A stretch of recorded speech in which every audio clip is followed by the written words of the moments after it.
చాలామందికి నోరు పోతొస్తూ ఉంటుంది ఆర్ స్మాల్ అల్సర్స్లా వస్తూ ఉంటాయి. మోస్ట్ కామన్ అండి అల్సర్స్ యాప్థస్ అల్సర్స్ అంటామన్నమాట.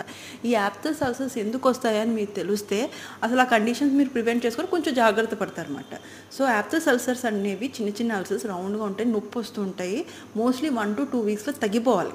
మోస్ట్లీ ఒకవేళ దానికన్నా తగ్గలేదంటే కంపల్సరీ మీరు డాక్టర్ దగ్గర చూడాలి. సో ఎందుకు వస్తాయి అంటే ఫస్ట్ విటమిన్ బి డెఫిషియన్సీ అన్న, జింక్ డెఫిషియన్సీ అన్న, ఐరన్ డెఫిషియన్సీ వీటిలోనే వస్తూ ఉంటాయండి.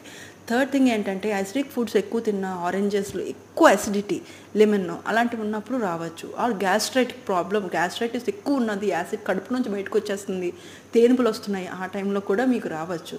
అండ్ థర్డ్ థింగ్ ఏంటంటే ట్రామాస్, చిన్న చిన్న దెబ్బలు తగులుతున్నాయి అనుకోండి, అక్కడ కూడా ఈ యొక్క అల్సర్స్ అనేవి రావచ్చు. అండ్ లాస్ట్ థింగ్ ఏంటంటే సీలియక్ డిసీజెస్ అంటూ ఉంటాయండి, అంటే ఫుడ్ పైప్లోనే తేడా, సో వాళ్ళ వల్ల కూడా రావచ్చు.